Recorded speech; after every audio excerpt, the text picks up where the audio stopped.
నెల్లూరులో జరుగుతున్న రొట్టెల పండుగ మూడో రోజుకు చేరుకుంది. గంధ మహోత్సవానికి లక్షలాది సంఖ్యలో భక్తులు తరలివచ్చారు. దీంతో నెల్లూరు నగరం కిక్కిరిసిపోయింది. ముఖ్యంగా స్వర్ణాల చెరువులో పెద్ద ఎత్తున భక్తులు పోటెత్తారు. బారా షాహీద్లను దర్శించుకుని రొట్టెలు మార్పిడి చేసుకుంటున్నారు. భక్తుల తాకిడి ఎక్కువ అవడంతో అనేక మంది స్వల్ప అవస్థకు గురయ్యారు. వారిని హుటాహుటిన ఆసుపత్రికి తరలించారు. కీలక ఘట్టమైన గంధ మహోత్సవం జరగడంతో బారా షాహీద్లను దర్శించుకునేందుకు భక్తులు పోటీ పడ్డారు. దీనిపై మరింత సమాచారం మా సీనియర్ కోఆర్డినేటర్ మురళీకృష్ణ అందిస్తారు.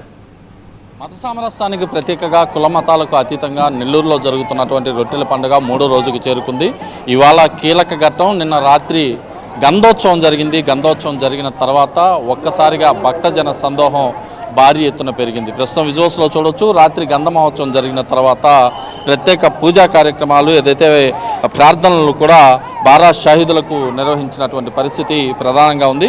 మోహనం తర్వాత వచ్చేటటువంటి రొట్టెల పండుగకు విపరీతమైనటువంటి ఆదరణ. ఎందుకంటే దేశ విదేశాల నుంచి పెద్ద ఎత్తున భక్తులు తరలి వచ్చేటటువంటి పరిస్థితి. రాత్రి పెద్ద దర్గా నుంచి వచ్చినటువంటి కడప పీఠాధిపతుల ఆధ్వర్యంలో గంధ లేపనం చేశారు బారా షాహీదులకు. బారా షాహీదులను ఇవాళ దర్శించుకుని ప్రత్యేక ప్రార్థనలు కూడా భక్తులు పెద్ద సంఖ్యలో చేస్తారు. ఎందుకంటే నిన్న రాత్రి గంధోత్సవం అది అత్యంత కీలకమైన ఘట్టం. ఇక్కడ ఈ గంధోత్సవం జరిగేటటువంటి సమయంలో గంధం కోసం పెద్ద సంఖ్యలో భక్తులు పోటీ పడతారు. గంధాన్ని కడప దర్గా పీఠాధిపతితో పాటు పలువురు ప్రముఖులు కూడా గంధ లేపనం చేస్తారు. ఎందుకంటే ఇక్కడ ఉన్నటువంటి బారా షహీదుల సమాధులకి ప్రత్యేక ప్రార్థనలు చేసిన అనంతరం ఆ గంధాన్ని కూడా ఇక్కడ లేపనం చేస్తారు. గంధ లేపనం చేసిన తర్వాత రొట్టెల పండుగ అఫిషియల్గా కూడా ప్రారంభమయ్యేటటువంటి పరిస్థితి. అంటే ఇక్కడ గంధలేపనం చేసిన తర్వాత ఈ గంధాన్ని తీసుకెళ్ళి స్వర్ణాల చెరువులో కలుపుతారు. అప్పుడు ఆ రొట్టెలు పట్టుకుంటే కోరిన కోరికలు తీరుతాయనేది ఒక విశ్వాసం. దీంతో ఈరోజు ఎక్కువ సంఖ్యలో అంటే దాదాపు ఈరోజు ఒక్కరోజే 4 నుంచి 5 లక్షల మంది భక్తులు వస్తారనేది అంచనా. ఆ మేరకే అన్ని రకాల ఏర్పాట్లు చేశారు. ఎక్కడ ఎలాంటి ఇబ్బందులు తలెత్తకుండా కూడా అధికార యంత్రాంగం ఏర్పాట్లు చేసినటువంటి పరిస్థితి ఉంది. నిన్న రాత్రి నుంచి కొనసాగుతున్నటువంటి గంధ మహోత్సవం వేకోజాం వరకు కొనసాగింది. ఇవాళ ఉదయం నుంచి పెద్ద ఎత్తున భక్తులైతే తరలి వస్తున్నటువంటి పరిస్థితి ప్రధానంగా ఉందని చెప్పుకోవచ్చు. అదేవిధంగా ఎక్కడికెక్కడ వస్తున్నటువంటి భక్తులకి ఎలాంటి ఇబ్బందులు కూడా తలెత్తకుండా అధికార యంత్రాంగం అయితే ఏర్పాట్లు కూడా పూర్తి చేసినటువంటి పరిస్థితి ఉంది. ఒకసారి భక్తులతో మాట్లాడే ప్రయత్నం చేద్దాం. ఎక్కడి నుంచి వస్తున్నారండి? సార్ నమస్తే. నాది అనంతపురం జిల్లా కళ్యాణదుర్గము నియోజకవర్గము. ఇది కుల మతాలకి అతీతంగా చాలా బారా షాహీద్ అనేది చాలా ప్రత్యేకంగా ప్రశాంతతకు నాకు తావనిచ్చింది. ఇదే నేను మొట్టమొదటిసారి రావడము. వీడు నా కుమారుడు అనుకున్నాను. రొట్టి ఎవరో ఇలా తెచ్చి ఇచ్చినారు భక్తాదులు. నేను తిన్నందుకు ఆ కృతజ్ఞతతో నేను మరీ వాళ్ళకు రొట్టి దానం చేయడానికి వచ్చినాను. నేను నా తోటి ఫ్యామిలీతో పాటు వచ్చినాను. చాలా ప్రశాంతతనిస్తూ ఉంది. ఎలా ఉన్నాయి ఇక్కడ ఏర్పాట్లు? అంటే ఈరోజు గంధ మహోత్సవం జరిగింది. గంధ మహోత్సవం జరిగిన తర్వాత ఎలా అనిపిస్తుంది ఇక్కడ? నాకైతే చాలా లైక్ వేసింది. ఇప్పుడు ఇంత మంచటి చక్కని వాతావరణంలో ఇంత స్పెషాలిటీని కూడా కలిగించినందుకు నాకు చాలా సంతోషంగా ఉంది. నేను అనేది నా ఫ్యామిలీ అనేది కాదు, ఇతరులకు కూడా ఏవి ఇబ్బంది లేకున్నట్టు చాలా చక్కగా ఇక్కడ ఉన్న గవర్నమెంట్ ఇది చేసింది.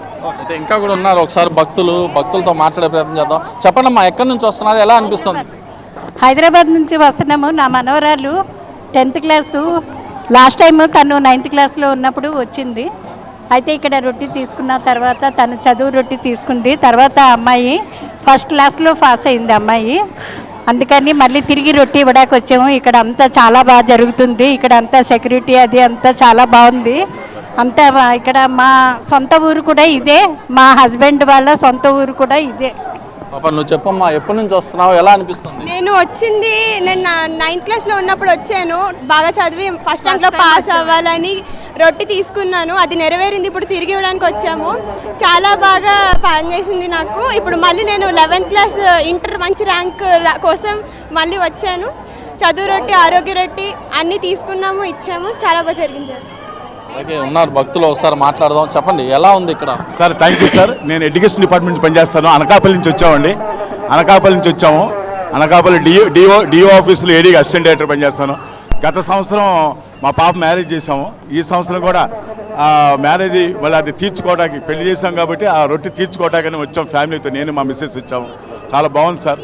నేను గత 10 సంవత్సరాల నుంచి వస్తున్నాను. కానీ రిక్వెస్ట్ ఏంటంటే ఇక్కడ కొంచెం వాటర్ ఫెసిలిటీ అనేది కొంచెం ఇబ్బంది పడుతున్నారు ప్రజలు. వాటర్ కూడా ఏర్పాటు చేయాలి సార్. అట్లాగే నెక్స్ట్ మధ్యలో కొంచెం పంకాలు కూడా ఏర్పాటు చేస్తే బాగుంటుంది అనుకున్నాం. కొంచెం ఇంకా పోలీసులు కూడా ప్రొటెక్షన్ ఇంకా ఎక్కువ ఉంటే ఇంకా బాగుంటుందని మేము రిక్వెస్ట్ చేస్తాం. మీరు చెప్పండి, ఎన్ని సంవత్సరాల నుంచి వస్తున్నారు, ఎలా అనిపిస్తుంది? అనకాపల్లి నుంచి వచ్చామండి. మేము 10 సంవత్సరాలు అయిందండి. 10 సంవత్సరాలు 10 రకాల రొట్టెలు తీసుకెళ్ళాము. అన్ని రకాలు తిన్నాయి మా పాపలకి. ఈసారి పెళ్లి రొట్టె అయిపోయింది. పెళ్లి రొట్టె తీర్చుకుని మళ్ళీ ఉద్యోగం రొట్టె ఇచ్చుకుని వెళ్తున్నాము. మొత్తం మీద తీసుకుంటే నెల్లూరు జిల్లాలో బారా షాహిద్ దర్గా ప్రాంగణం భక్తులతో పోటెత్తుతోంది. ఇవాళ ఒక్కరోజే లక్షలాది మంది సంఖ్యలో వస్తున్నటువంటి భక్తులతో బారా షాహిద్ దర్గా ప్రాంగణం, అదేవిధంగా స్వర్ణాల చెరువు ఘాట్లు కూడా కిక్కిరిసిపోయినటువంటి పరిస్థితి. ఆఖరికి మొబైల్స్ కూడా పనిచేయనటువంటి పరిస్థితి. అంటే అంతమంది జనాలు రావడంతో నెట్వర్క్ కూడా లేనటువంటి పరిస్థితి ఏర్పడింది. పోలీసు యంత్రాంగం కట్టుదిట్టమైనటువంటి ఏర్పాట్లు చేస్తున్నప్పటికీ కూడా అనేక చోట్ల ఇబ్బందికర వాతావరణాలు అయితే కనిపిస్తున్నాయి. అయితే అవన్నింటిని కూడా అధిగమిస్తున్నామని చెప్పి అధికారులు చెప్తున్నారు. మరొక వైపు ఇప్పటికే జనాల తాకిడికి, అంటే భక్తుల తాకిడి ఎక్కువ అవడంతో అనేక మంది కూడా ఎండ వేడిమిగిని ఓర్చుకోలేక స్పృహ తప్పి పడిపోయినటువంటి పరిస్థితి. వాళ్ళందరికీ కూడా వైద్య ఆరోగ్య శాఖ ఆధ్వర్యంలో ప్రత్యేక ఏర్పాట్లు చేసి తక్షణం ఆ అంబులెన్స్ల ద్వారా ఆసుపత్రికి తరలించి చికిత్స అందించారు. మొత్తం మీద ఓవరాల్గా తీసుకుంటే ఇవాళ నెల్లూరు జిల్లాలోని పవిత్ర బారా షాహిద్ దర్గా ప్రాంగణంలో అయితే రొట్టెల పండుగ మహోత్సవంలో గంధ మహోత్సవం ముగిసిన తర్వాత భారీ ఎత్తున భక్తజన సందోహం తరలి వస్తున్న పరిస్థితులు ప్రస్తుతం కనిపిస్తున్నాయి. వీడియో జర్నలిస్ట్ వంశీతో కలిసి మురళీకృష్ణ, 99 టీవీ, నెల్లూరులోని బారా షాహిద్ దర్గా ప్రాంగణం నుంచి.